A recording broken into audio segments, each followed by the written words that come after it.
Hello friends, स्वागत है आपका हमारे इस student learning hub coaching centre के यूट्यूब चैनल पे। आज हम लोग का क्लास है वास्तविक संख्या, जो कि क्लास 10th के मैथ का पहला चैप्टर है। देखेंगे हम लोग आज इसमें एक नए क्वेश्चन को, जो क्वेश्चन को बार बार बोर्ड पूछा है और आगे भी पूछता रहेगा। इसमें हमारा क्वेश्चन है, ये हमें दर्शाना है कि कोई भी प्राकृतिक संख्या n, ठीक है। देखिए, प्राकृतिक संख्या में किसको कहेंगे, तो हम लोग जो गिनती की संख्या पढ़ते हैं वो होती है हमारी प्राकृतिक संख्या। जैसे 1 2 3 4 5, इस तरह से जो भी हम लोग संख्या पढ़ते हैं वो सभी के सभी प्राकृतिक संख्या। तो ये इस n के लिए 6n का अंतिम अंक जो होगा वो क्या होगा, वो 0 होगा, ठीक है। अंतिम या इकाई अंक का मतलब होता है कि कोई भी संख्या, जैसे कि मान लीजिए हम लिख दिए 2 5 6 7 8 9, ठीक है। तो इस संख्या का सबसे अंतिम अंक ये जो हमारा 8 है, ठीक है, ये होता है अंतिम या फिर इकाई अंक, ठीक है।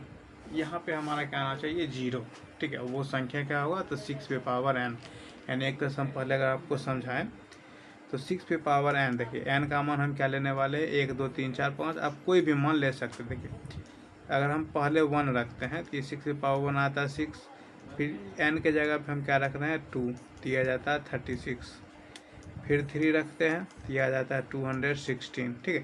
देखिए जितना भी हम लोग 6 पे पावर n का मान रखते जाएंगे ना, हमेशा अंतिम पावर कितना आ जाएगा हमारा 6, अंतिम अंक हमेशा हमारा आएगा 6, ठीक है।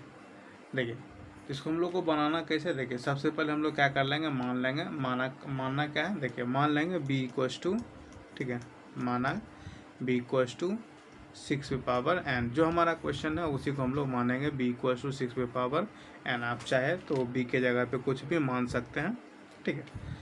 देखिए 6 पे पावर n माने, इसका हम लोग क्या करेंगे, गुणनखंड करने वाले 6 का गुणनखंड आ जाएगा हमारा 2 × 3, ठीक है। देखिए इसको लिखेंगे हम लोग 2 पे पावर n × 3 पे पावर n। देखिए कुछ इसमें जो है ना एक नियम आता है, ठीक है। वो नियम क्या है, देखिए अगर अंतिम अंक आपका 0 लाना है तो उसके लिए किसी भी संख्या का गुणनखंड जो है 2 × 5 के रूप का होना चाहिए, ठीक है। 2 × 5 का करने का मतलब हो गया सम संख्या और गुने 5 के रूप का होना चाहिए, तभी अंतिम अंक हमारा क्या होगा, 0 होगा, अन्यथा नहीं होगा।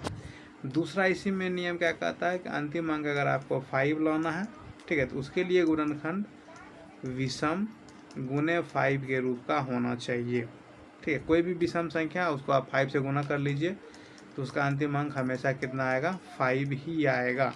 देखिए 7 × 5 भी कर लेते तो कितना आता है हमारा 35। देखिए अगर 0 लाना है, देखिए 0 लाने के लिए भी कुछ एग्जांपल लेते हैं। सम संख्या गुना 5 में, तो 4 × 5 ये हमारा आ जाता है 20। देखिए अंतिम अंक क्या आया, 0 आया, ठीक है। कुछ बड़ा संख्या ले लेते हैं, 12 × 5, चूँकि 12 सम संख्या है, इसको लाएंगे यह हो जाएगा हमारा 60। देखिए इसका अंतिम अंक भी क्या आ रहा है, 0। इसीलिए अंतिम संख्या अगर हमको क्या लाना है, 0, ठीक है, तो उसके लिए गुणनखंड कैसा होना चाहिए, सम संख्या गुना 5, ठीक है।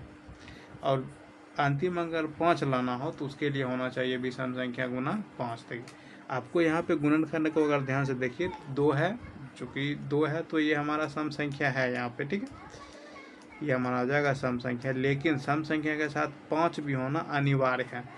यहाँ पे हमारा 3 आ रहा, 5 नहीं आ रहा है, ठीक है। इसीलिए 6 पे पावर n का कोई भी अंक हम लोग लेंगे तो उसका अंतिम अंक 0 नहीं होगा, ठीक है। तो इसको हम लोग लिखेंगे, इतना पहले हम लोग को लिखना है, ठीक है। माना b 6 पे पावर n 2 × 3, इसका हम लोग गुणनखंड करेंगे, इसको अलग अलग कर लेंगे।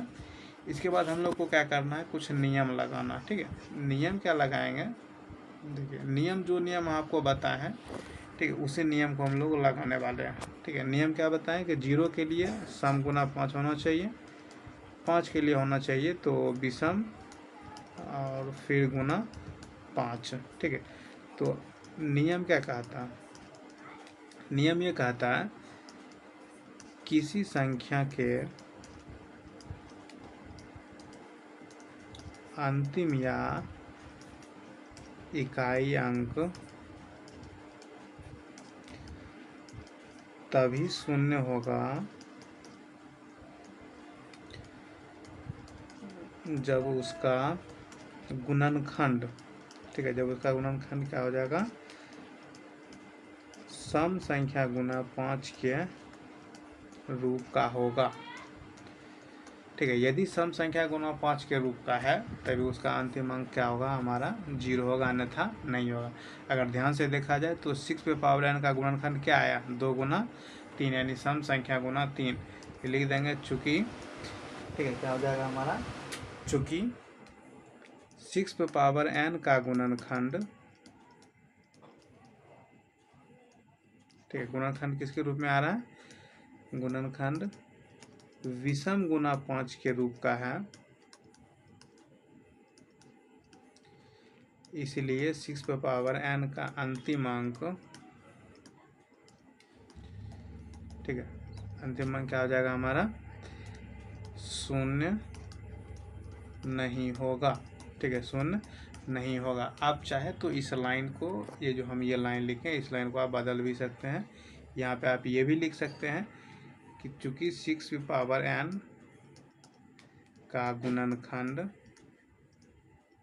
ठीक है, का गुणनखंड सम गुना 5 के रूप का नहीं है, इसीलिए 6 पे पावर n का अंतिम अंक 0 नहीं होगा, ठीक है। आज का हमारा क्लास यहीं तक रहेगा।